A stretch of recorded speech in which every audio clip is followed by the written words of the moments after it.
dada a nós. Hoje nós vamos, só vou abrir aqui o slide, a gente já vai caminhar. Hoje nós vamos para a segunda mensagem da série A Presença Gloriosa. Para quem ainda não sabe, a gente está fazendo uma série de mensagens no mês de junho e julho, que vai falar sobre o livro de Êxodo, mas nós temos um recorte muito específico no livro de Êxodo.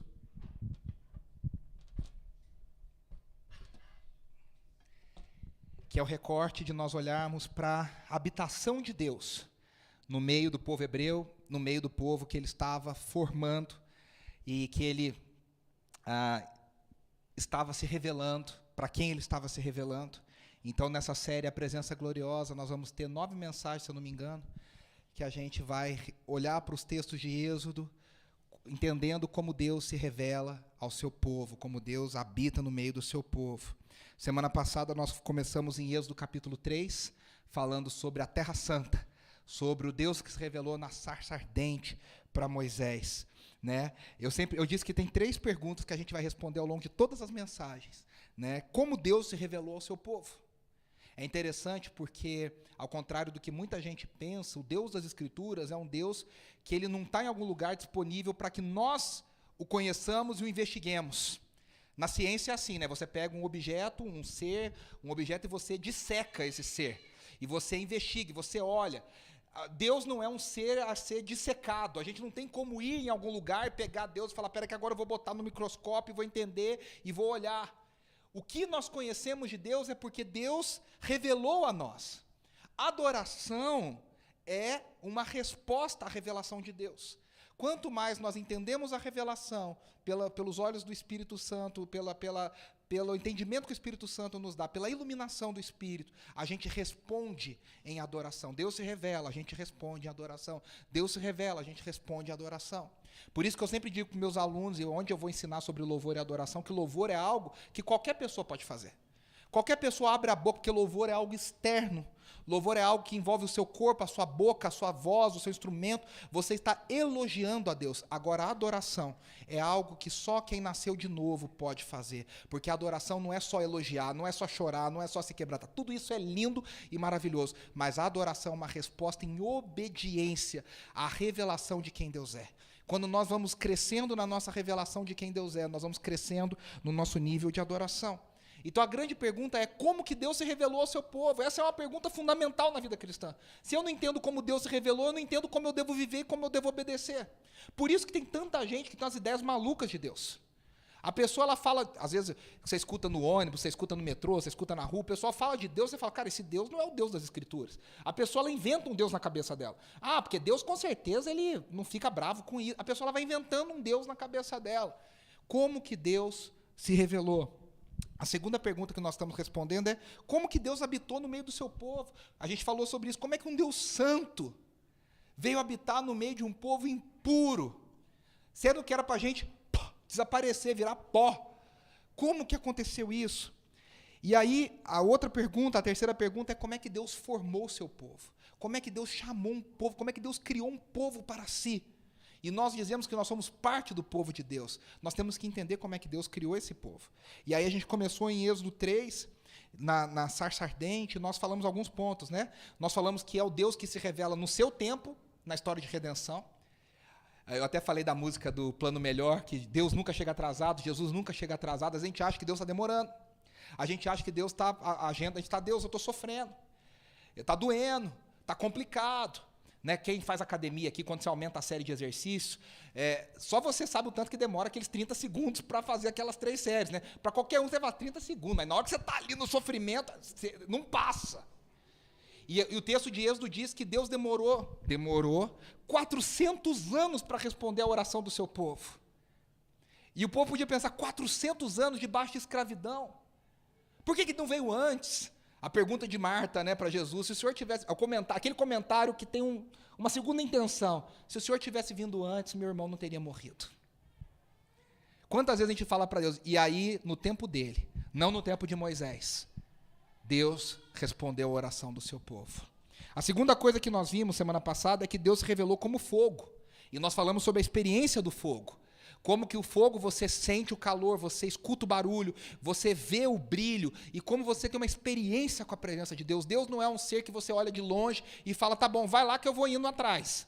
A presença de Deus é algo para você e eu experimentarmos, vivermos, andarmos, acordarmos, dormirmos dentro dela, debaixo dela, experimentando essa presença. Isso é uma coisa interessante. E por último eu disse, em penúltimo lugar eu disse semana passada, que Deus nos conhece. Ele chama Moisés pelo nome.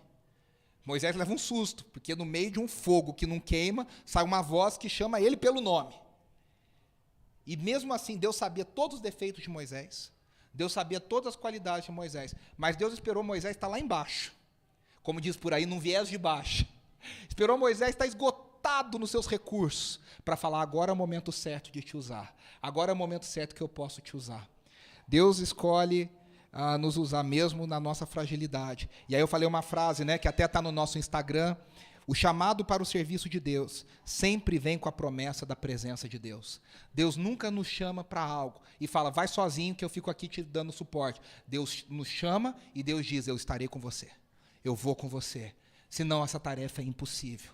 Quando Jesus disse, vão por todo mundo e preguem o evangelho, façam discípulos, ele não disse, eu estou lá do céu torcendo por vocês. Eu estou lá no céu torcendo por vocês. Ele falou, eu vou estar lá no céu, mas com vocês vai estar o Consolador, e ele vai capacitar vocês a fazerem todas as coisas que eu tenho dito a vocês. A gente só pode cumprir o chamado de Deus quando a gente tem certeza da presença de Deus conosco.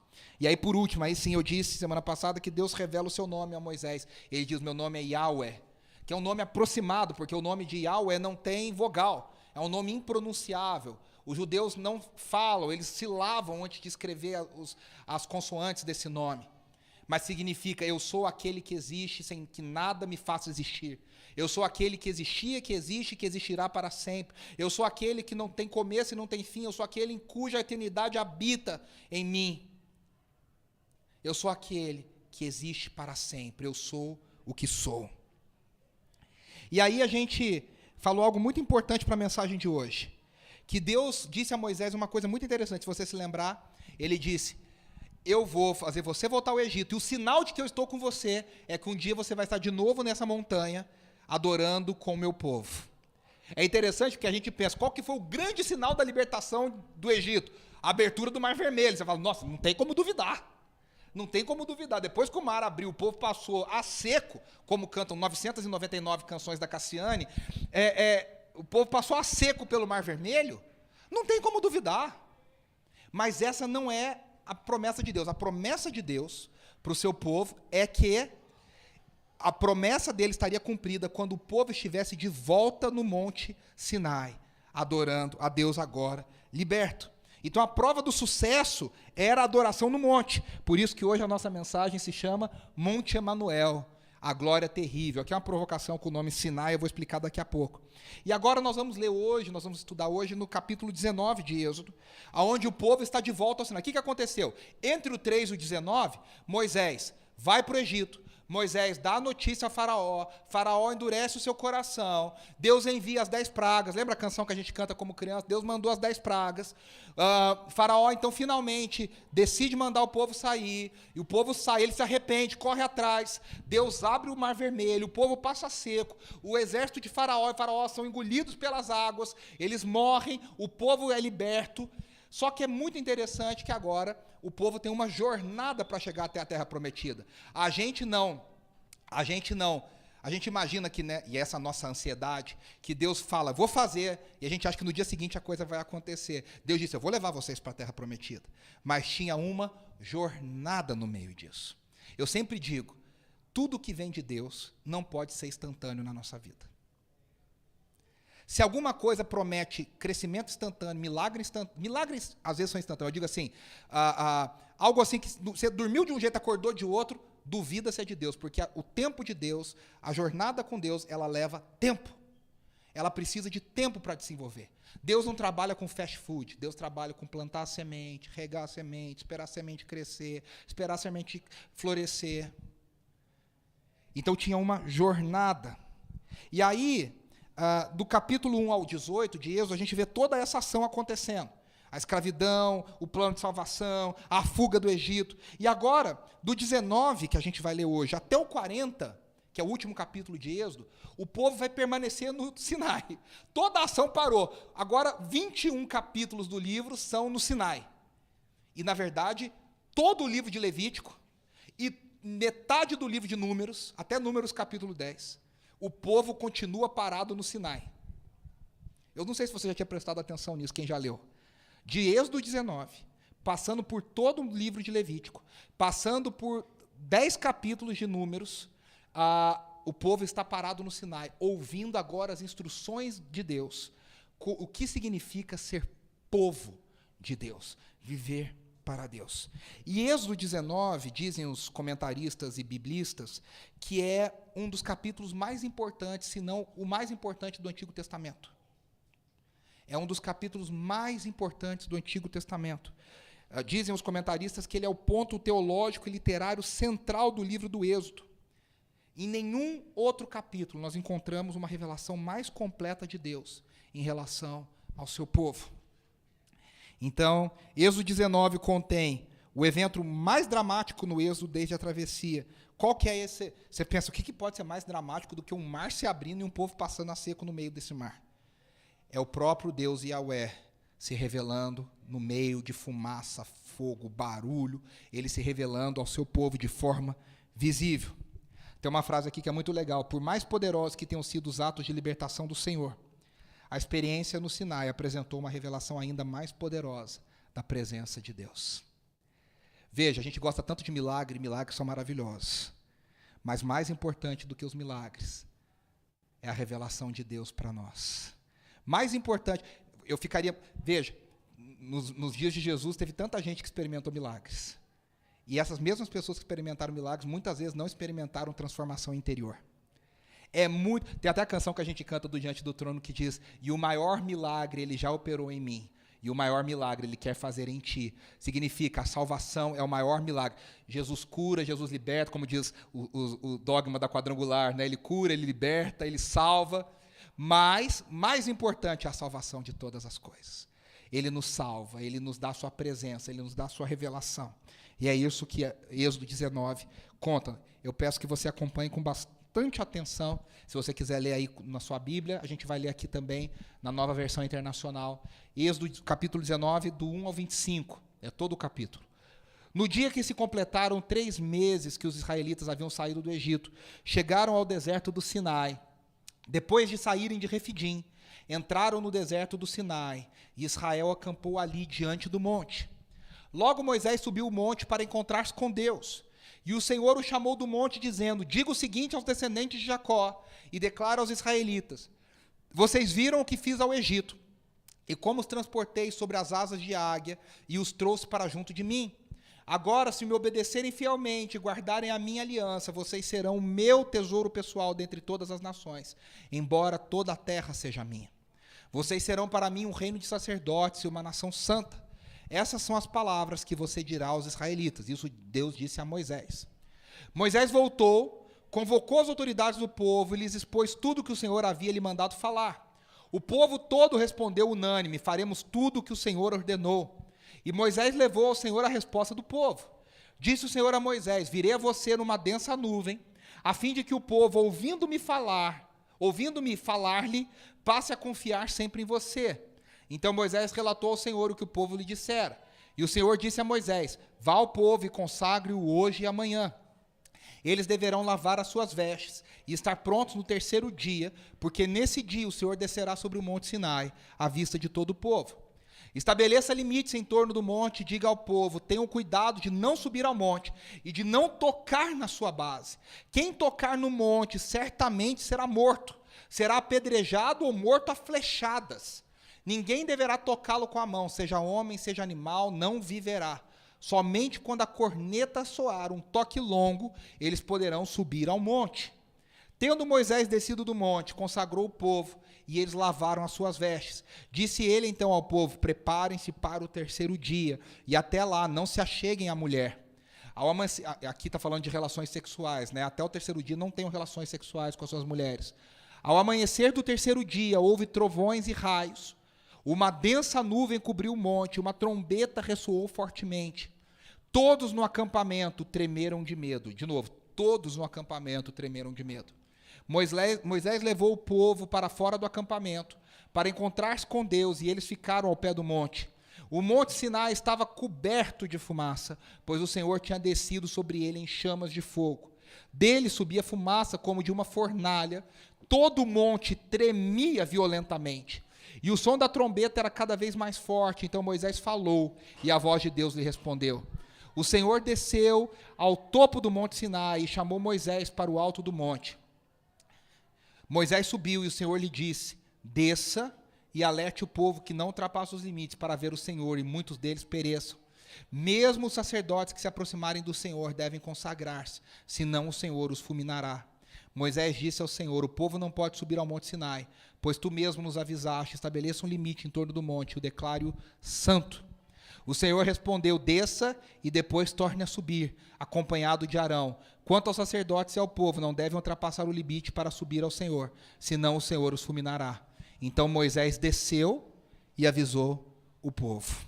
Essa é a palavra do Senhor, que ele nos dê graça. A primeira coisa que nós vemos nesse texto, e eu não quero demorar aqui, a primeira coisa que nós vemos é o Deus que se revela em graça. Você vai dizer, esse texto tem graça? A gente está tão acostumado, né, a olhar para o Antigo Testamento e pensar, tem gente que acha que Deus é um Deus bipolar, que no Antigo Testamento ele era raivoso e nervoso, e que de repente ele começou a tomar um remedinho, ficou bacana, e no Novo Testamento ele é bonzinho e alegre e feliz. Tem gente que acha tão diferente a revelação de Deus no Antigo Testamento para o Novo Testamento, que inventaram, ao longo da história da igreja, muitas heresias sobre isso.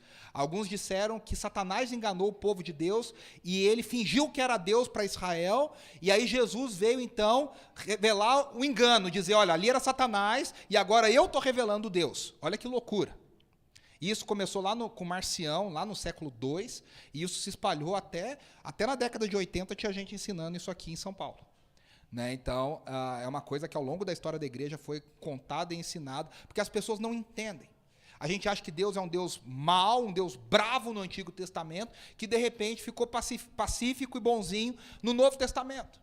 Mas isso não é verdade. A graça de Deus e a graça da sua palavra a graça da sua presença está permeando toda a sua palavra, toda a sua revelação. Esse texto está encharcado da graça de Deus. E eu vou explicar para vocês. Primeiro, esse texto começa um novo tempo da revelação de Deus com seu povo. Por isso que diz, no terceiro mês, no primeiro dia desse mês, ou seja, 3 meses depois exatos da saída do povo do Egito, o povo chega no monte Sinai. E aqui marca o tempo para dizer, é um tempo diferente, é um tempo específico na vida do povo de Israel e na relação do povo com Deus. Agora veja o primeiro ponto, e isso é uma coisa que passa muito desapercebida pela gente. Deus promete para o povo que vai tirar do Egito e vai levar para a terra prometida. Mas entre a terra prometida e o Egito tem o deserto, que é pior do que o Egito. O deserto é pior do que o Egito. A tal ponto do povo de Israel dizer, eu preferia comer a cebola do Egito. Porque cá entre nós, o deserto, eles não estavam ali num oásis, num resort 5 estrelas, não é essas coisas bonitas que a gente vê hoje, o pessoal que vai para o Chile, lá no Atacama, vai fazer coisa, não é isso, não tem hotel 5 estrelas no meio, eles estão passando necessidade, e é um deserto montanhoso, o que é pior, não é um deserto plano, é um deserto cheio de subidas e descidas, e rochas e perigos, escorrega, e cai, e bate, e machuca o pé, é maluco.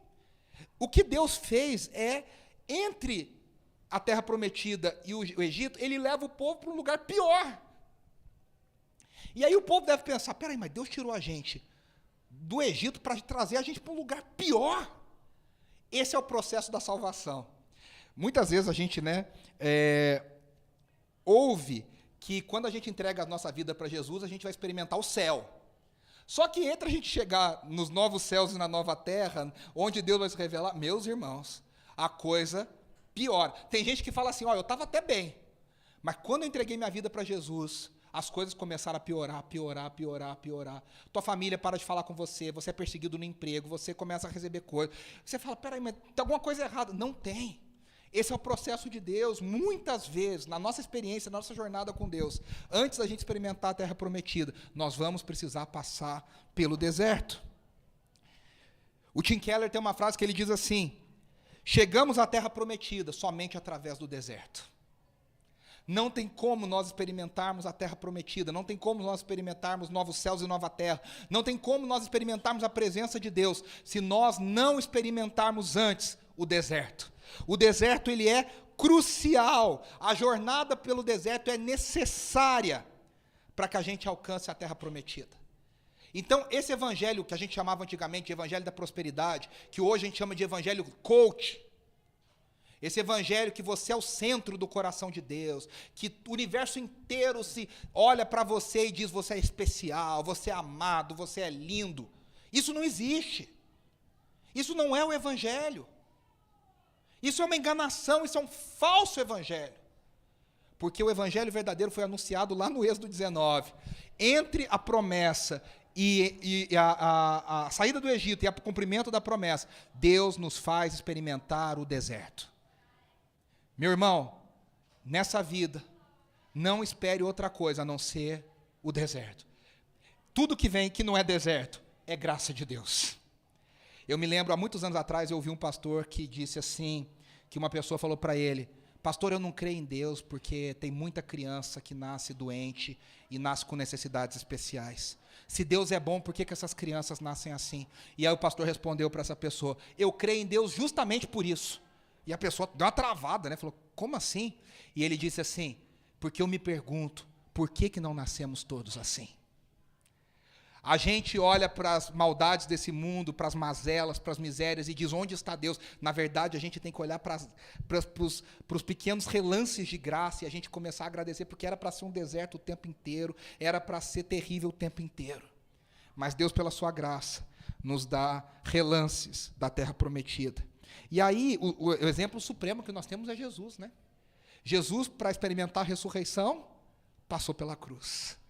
Tem muita gente, Lutero chamava de teologia da cruz e teologia da glória. E Lutero dizia que as pessoas às vezes querem experimentar a glória sem passar pela cruz, mas esse não é o evangelho e esse não é o processo de Deus. Não tem como nós experimentarmos a glória se nós não experimentarmos a cruz. E aí você pode dizer, mas Deus me ama. Eu acho que ele amava Jesus. E até mesmo Jesus precisou passar pela cruz para depois experimentar a ressurreição. E aí o povo chega no Sinai. A gente não tem exatamente... Você fala, se você fizer uma caravana para o Egito, você pode, tem gente que talvez aqui já tenha feito, subir o Sinai. Dizem que é uma subida muito difícil, atlética, não é todo mundo que consegue. Tem gente que desmaia, e é uma coisa bem pesada. Lá no Egito. Mas é uma montanha que os historiadores e os arqueólogos entendem que é a mais próxima de talvez ser a montanha que Moisés estava com o povo. Certeza, ninguém tem. Porque eles estão numa região chamada Sinai, que tem muitas montanhas. Provavelmente, é esse lugar mais ao sul. Hoje lá tem até um monastério construído no século VI, chamado Monastério de Santa Catarina. E aí tem até as palavras de um visitante do século XIX que disse assim, entre todas as obras estupendas da natureza, não há lugar mais apropriado que pudesse ser escolhido para exibir o poder do Todo-Poderoso, a não ser esse monte. Então, as pessoas entendem que esse local que hoje as pessoas fazem as viagens, fazem a subida, ali no sul do Egito, mais para o sul, ali no Egito, onde hoje é o Egito, seja o lugar onde é o Sinai. O fato é que Deus, em algum momento, se apresentou nesse monte. E é interessante porque, no mundo antigo, todos os deuses moravam, na mitologia, nos montes. Os deuses gregos moravam no Olimpo, que é uma montanha. para dizer, eles estão inacessíveis, eles estão acima, eles olham a humanidade de cima e eles veem o que está acontecendo. Tem o desenho Hércules da Disney, né, que mostra muito isso no início, né, os deuses no Olimpo, e cá entre nós, os deuses da mitologia, eles são uma confusão, é um matando o outro, é um querendo arrancar o fígado do outro, é uma loucura aquilo ali, mas eles estão no Olimpo e eles estão olhando a humanidade para ver o que está acontecendo. É interessante que o Deus da Bíblia também agora aparece numa montanha. Ele também se revela uma montanha, mas ao contrário dos deuses da mitologia, nós vamos ver o que Deus da Bíblia se revela. E aí, as palavras que Deus agora dá ao seu povo, através de Moisés, são palavras onde ele está apresentando quem ele é e qual vai ser o relacionamento dele com o seu povo. Alguns biblistas dizem que aqui, esses versículos, o 3, o 4, o 5 e o 6, são o coração de todo o Antigo Testamento. Veja, nesse discurso de Deus, ele fala sobre passado, presente e futuro. Ele lembra Israel do que ele fez para libertar Israel, e ele diz agora qual é o plano que ele tem para Israel no futuro. Então, todo o Antigo Testamento depois, e toda a história de Jesus e do Novo Testamento, e toda a história até a volta de Jesus, é um cumprimento do que Deus falou lá em Êxodo 19. Eu fiz isso, eu formei vocês, eu libertei vocês, e agora eu quero fazer de vocês um povo escolhido e uma nação santa. Todo o resto é o resto. A gente ainda está vivendo isso. Eu quero fazer de vocês um povo escolhido e uma nação santa. Eu quero fazer de vocês um reino de sacerdotes. Eu quero fazer de vocês um povo que seja luz para as nações. Nós ainda vivemos os desdobramentos de Êxodo 19, do que Deus disse em Êxodo 19.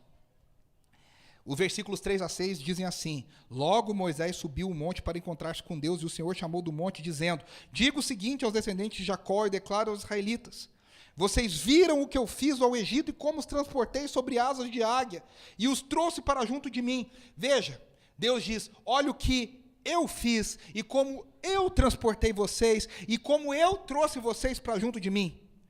A primeira coisa que a gente vê aqui, primeira coisa nessa estrutura, nós vemos os atos salvadores de Deus.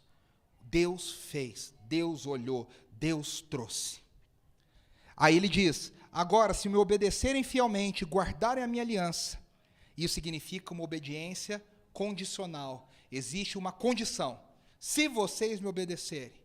E aí a terceira coisa é uma promessa para quem cumprir essa condição. Ele diz: vocês serão meu tesouro pessoal dentre todas as nações, embora toda a terra seja minha. Vocês serão para mim um reino de sacerdotes, uma nação santa. Veja, essa é a ordem do Evangelho até hoje. E nada deve mudar essa ordem. Qual é essa ordem? Guarde isso no seu coração, que isso é muito maravilhoso. Esse é o jeito que Deus age. Salvação pela graça, obediência e bênção. Vou falar de novo. Primeiro, Deus nos salva pela graça. Depois, Ele nos pede obediência. E depois, Ele nos abençoa nessa obediência. Você fala: mas tem outra forma? A gente tenta inverter essa ordem. A gente quer primeiro obedecer, para depois ser salvo. A gente quer primeiro falar: Deus, eu estou cumprindo o que o Senhor mandou, agora o Senhor pode me dar 10. Agora o Senhor pode me botar uma estrelinha no meu cartaz. Agora o Senhor pode me aprovar de ano. Agora eu passei de ano. Porque eu obedeci. Mas não foi isso que Deus disse. Deus não olhou lá no Egito e falou para Moisés, lá na sarça: vai lá no Egito e diz: povo, eu vou dar 613 leis para vocês. Estudem, decorem. Sabe quem já fez CFC aqui, né? Você tem que decorar aquelas leis malucas de trânsito que você nunca mais vai lembrar na sua vida. Mas na hora elas tem que decorar placa, decorar não sei o que, regra, artigo tal, parágrafo tal. Deus falou assim: estuda, tá aqui o manual, vamos para o CFC celestial. Eu vou fazer uma prova, e se vocês passarem nessa prova, eu venho e liberto vocês. A gente já sabe o que teria dado se isso teria acontecido. O povo de Israel está lá até hoje, no Egito como escravo. Ia tentar, sabe, reprovado. Não ia passar. Deus não falou: primeiro eu me obedeço para depois eu ver se eu aprovo vocês. Primeiro Ele libertou. Primeiro Ele tirou da escravidão. Primeiro Ele trouxe graça. Primeiro Ele salvou, para depois dizer: agora que eu libertei vocês. E Ele usa uma expressão linda. Ele diz: eu trouxe vocês nas asas de águia. Ele disse, eu trouxe vocês com força, com coragem, eu trouxe vocês com cuidado, eu trouxe vocês com amor, como diz Jeremias, o Senhor diz em Jeremias, com amor eterno eu amei vocês, com benignidade eu atraí vocês, como a águia, com a força da águia, com a velocidade, com a visão, eu libertei vocês e coloquei vocês em cima das minhas asas, querendo dizer, vocês nunca conseguiriam, mas eu fiz. Agora que vocês já estão libertos, agora que vocês já foram salvos, vocês devem me obedecer. É assim que é o lugar da lei no Evangelho. A gente falou sobre isso, né, quando a gente estudou Gálatas. A gente não obedece para ser salvo, a gente obedece porque a gente já foi salvo. O legalismo, e cá entre nós, hein, o brasileiro evangélico adora um legalismo, mas ama um legalismo. A pessoa já entra na igreja perguntando, quais são as regras? A gente mudou de casa sexta-feira. Aí a gente mudou de apartamento, de prédio, aí eu abri o armário lá da sala, quando eu abri tinha um manual do condomínio. Eu já tenho que estudar aquele manual, porque é a primeira coisa. O crente evangélico, ele já fala, cadê o manual da igreja? O que eu tenho que fazer para tirar nota 10, para ser o marido do mês, para ser o crente do mês aqui nessa igreja? O que eu posso fazer? Eu posso ir na festa, não posso ir na festa, eu bebo cerveja, não bebo cerveja, eu vejo televisão, não vejo televisão, Silvio Santos pode, fantástico, como é que funciona, Netflix, quantas horas por semana, célula, pequeno grupo, eu tenho que ajoelhar no milho, eu tenho que fazer o que lá, o que eu tenho que fazer para ser salvo? Esse não é o evangelho. O legalismo diz, você obedece para ser salvo. Tem um antinomismo. O que é o antinomismo? Lei não existe, é anarquia, cada um faz o que quiser. O universo está solto, Deus está olhando para todo mundo, cada um por si, Deus por todos, e cada um se salve.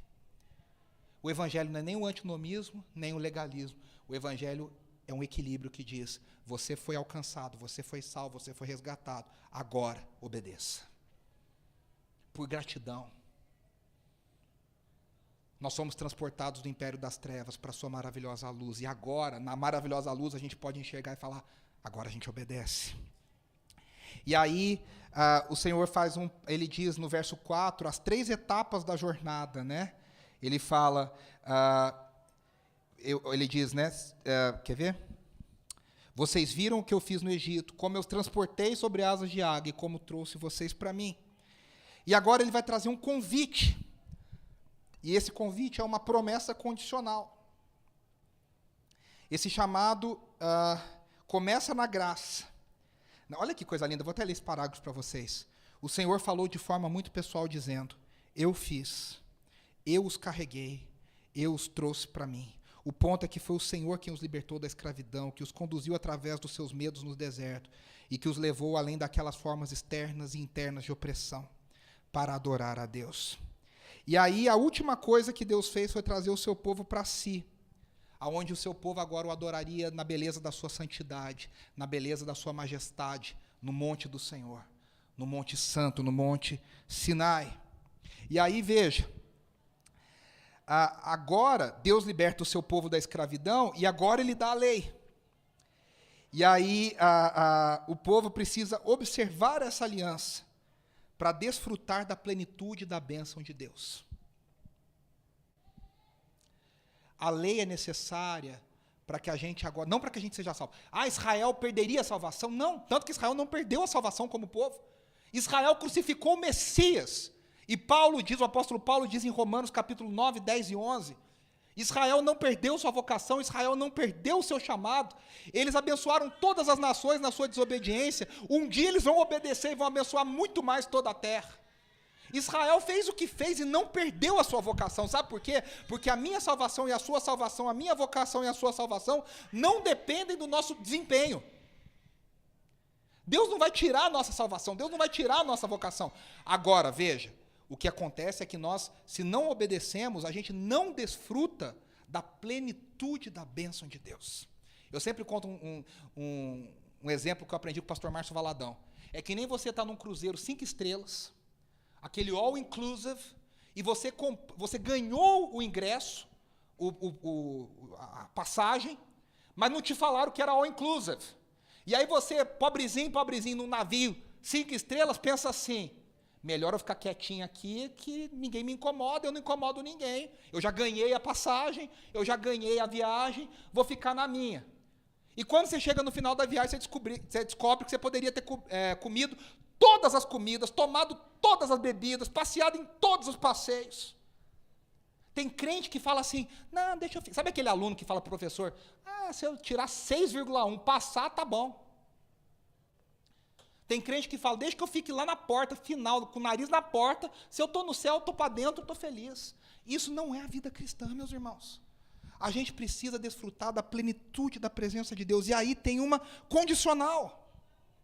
A gente precisa obedecer a Deus. A gente precisa entender o que está acontecendo. Esse é o Evangelho. Eu fui aceito, eu fui salvo, e agora eu obedeço. E aí Deus, ele já tinha dito para Israel quem ele era, e agora ele os salva. Agora veja só, olha que coisa linda. Em Êxodo 3, Moisés pergunta, quem o Senhor é? E ele diz, eu sou Yahweh, eu sou o que sou, eu sou aquele que existe em si mesmo, eu sou aquele que é dono de toda a existência. E agora em Êxodo 19, Deus vai falar para o povo de Israel quem eles são. Eles já sabem quem Deus é. Agora ele vai dizer quem vocês são. A gente sabe quem Deus é, e Deus nos diz quem nós somos. A gente canta uma canção que diz exatamente isso, né? Eu sou aquilo que a quem dizes que eu sou. Eu sou escolhido, eu sou perdoado, eu sou quem dizes que eu sou. É Deus que nos diz quem nós somos, Ele nos fez. É Ele que nos fala quem nós somos. E aí, parte desse ser é que agora esse povo era um povo precioso. Deus diz, vocês são minha propriedade peculiar. Esse termo significa que era a posse mais preciosa de todas as posses que o rei tem. Quando a rainha Elizabeth morreu, eu não sei se vocês viram, saíram várias matérias falando sobre o tamanho da fortuna da rainha Elizabeth. E é uma fortuna, assim, com vários castelos, com várias casas, com várias coisas. Mas toda vez que passava essas matérias, dizia assim, mas a rainha tinha uma casa especial que ela gostava mais. Todo rei, se você vai para Israel, por exemplo, eles vão dizer, Herodes construiu palácio não sei aonde, palácio não sei aonde, palácio não sei aonde, mas tem um palácio lá que a Herodes gostava mais, e que ele passava mais tempo. O termo que Deus diz, vocês são a minha propriedade peculiar, é esse termo dizendo, de tudo que eu tenho, vocês são o que eu mais gosto. De tudo que me pertence, vocês são o que eu mais amo. E aí, o que torna esse povo tão precioso não era o valor do povo. Como diz a sabedoria popular, você não vale nada, mas eu gosto de você. Deus poderia ter cantado isso, vocês não valem nada, mas vocês são a minha propriedade peculiar, vocês são aquilo que eu mais amo na terra. Não era o valor intrínseco do povo, era o valor que Deus deu ao próprio povo. O povo é precioso porque o próprio Deus ama esse povo. É que nem a terra que é santa, não porque ela é santa porque Deus está lá. O povo é amado não porque ele tem amor em si, mas é porque Deus amou esse povo. O valor que nós temos foi Deus que nos deu. O valor da vida foi Deus que nos deu. Quem diz o que vale e o que não vale é Deus. Ele é o cara que julga, Ele é o que dá valor. Então o povo não era valioso em si mesmo, era valioso pela presença de Deus. E aí esse Deus diz, vocês são uma propriedade, mas eu tenho um chamado para vocês. Eu tenho uma vocação para vocês. O Evangelho é assim, né? A gente nunca fica parado. Você vê um crente parado, encostado, esquentando o banco, frequentando culto, naquelas igrejas que você quer sumir, entrar e sair sem ninguém te ver, tem alguma coisa errada. O cristão que está crescendo espiritualmente, o cristão que está engajado com Deus, ele não está parado. Ele está entendendo que Deus está agindo, Deus está trabalhando. Como Jesus disse, os campos estão brancos. A gente precisa trabalhar, a gente precisa ver, a gente precisa entender a urgência da missão de Deus. E aí Deus diz, eu tenho uma vocação para vocês. O povo precioso tem um propósito especial. O povo que Deus ama tem um chamado de Deus. E ele começa dizendo, agora se vocês me obedecerem e guardarem a minha aliança. E aí ele diz, né, no paralelismo hebraico, propriedade especial é igual a, vocês serão para mim um reino de sacerdotes e uma nação santa. Veja, isso aqui é algo novo nas Escrituras. É a primeira vez na Escritura, desde Gênesis, que Deus chama e diz que Deus, através de Israel, abençoaria todas as nações da terra. É a primeira vez que o Senhor adiciona uma dimensão em relação a outros povos. Deus diz: eu não quero abençoar só Israel, eu quero abençoar também os outros povos através de Israel. O que o sacerdote faz? O sacerdote une pessoas. O sacerdote, a gente diz, são mediadores. O que é ser um mediador? É você falar com Deus em nome do povo e você trazer. É o que Moisés fez aqui. Ele falava com Deus: o povo falou isso. É um garoto de recado chique, divino. O povo falou isso e Deus falava: então responde isso. Aí ele vai lá e responde aquilo para o povo. Quando Deus diz: vocês serão um reino de sacerdotes, esse tem um sentido duplo. Ele está dizendo: Israel, vocês são sacerdotes, mas vocês são sacerdotes também em relação às outras nações da terra. O nosso chamado nos leva em direção ao outro, a servir ao mundo. E aí veja, no versículo 11, Deus promete que ele desceria sobre o Monte Sinai. E aqui está a diferença dos deuses da mitologia. Por isso que eu chamei de o Monte Emanuel. O que foi Emanuel? A promessa de Emanuel em Isaías. O Deus que estará conosco.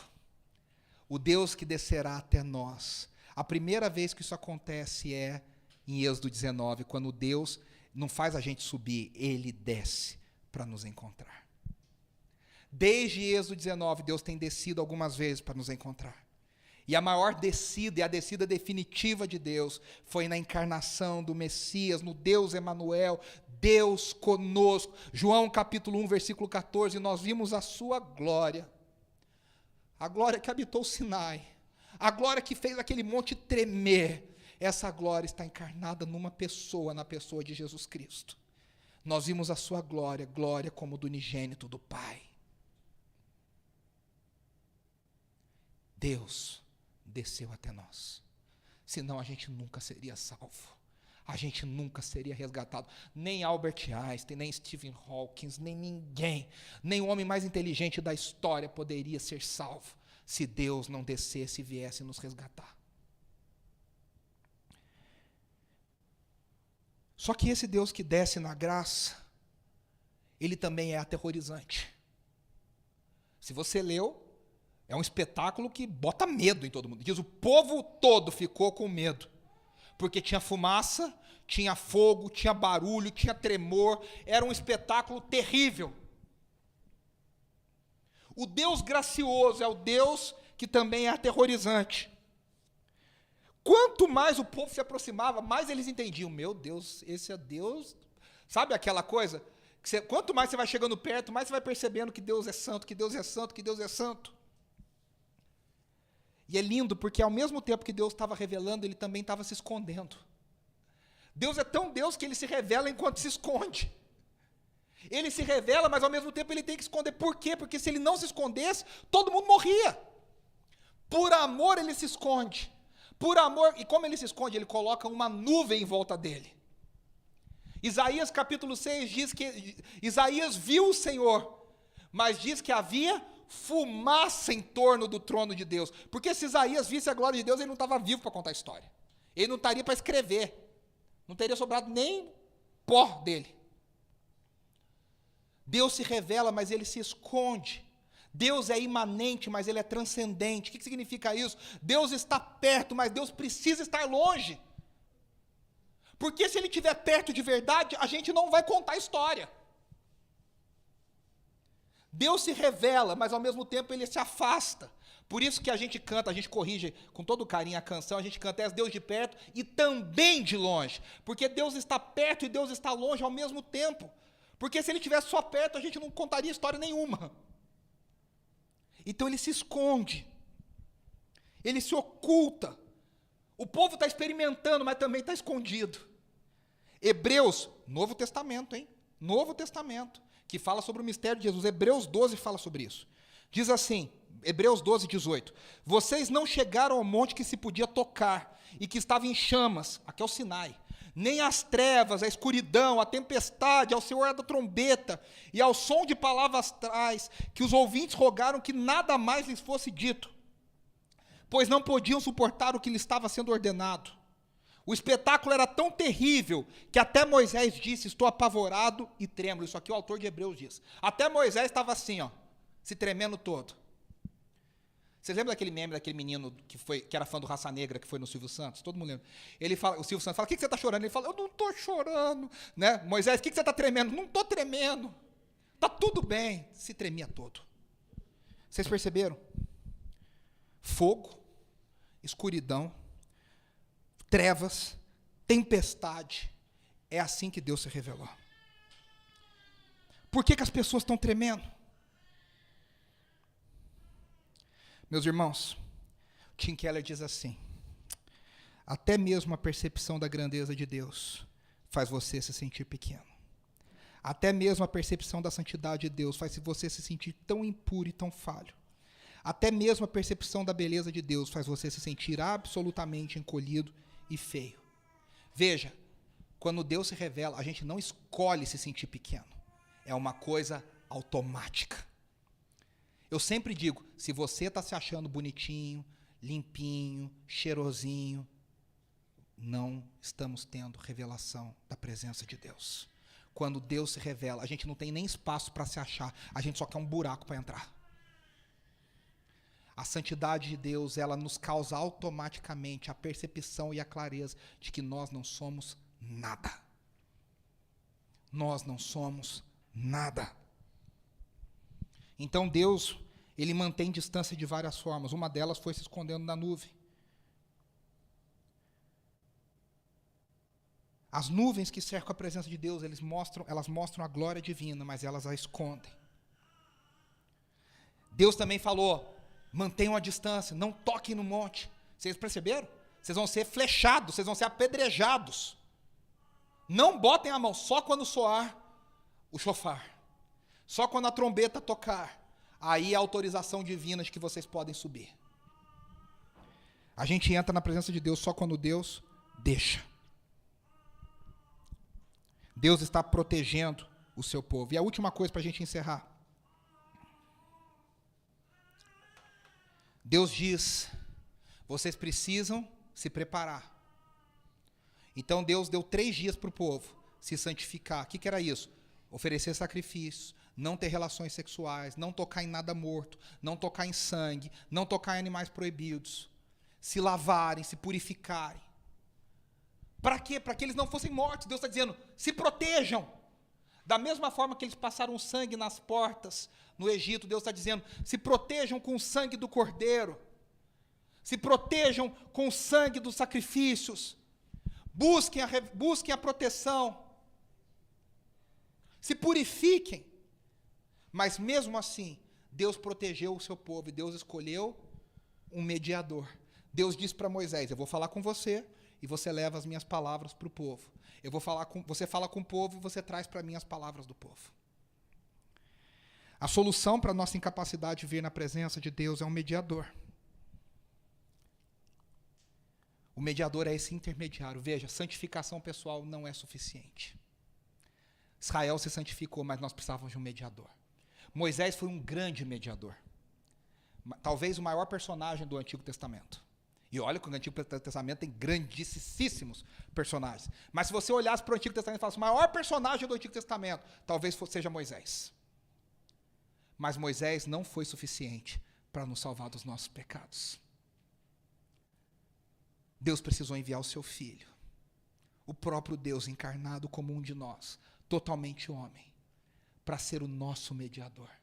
E agora, como homem, ele paga o nosso pecado na cruz do Calvário. E como Deus, ele nos dá a ressurreição. Jesus Cristo foi o mediador, é o mediador, que nos liga a Deus, que nos liga à sala do trono, que nos leva a Deus. E é isso que nós podemos experimentar. Nós agradecemos a Deus pelo privilégio de termos Jesus, de termos a salvação. Nós somos salvos pela cruz do Calvário. Nós somos salvos pelo amor de Deus. Nós não fizemos nada por isso. Eu queria chamar o pessoal do louvor. Nós vamos ter o nosso momento de ceia. Nós já vamos encerrar, mas a gente vai ter alguns minutos aqui de adoração. Nós não fizemos nada para ser salvos.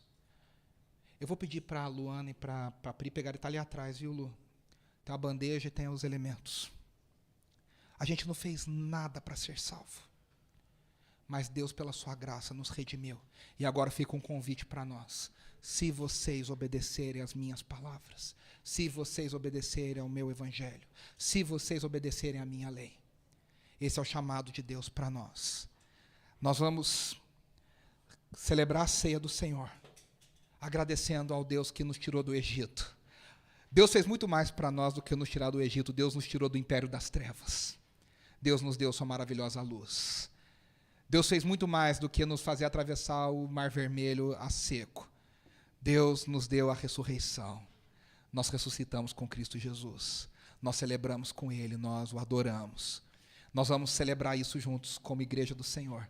Se você faz parte de uma comunidade de fé que crê no Evangelho, você é convidado a fazer parte conosco dessa cena. Nós vamos cantar. Enquanto nós cantamos, vocês podem servir os elementos para a gente celebrar. Aguarde para a gente celebrar junto.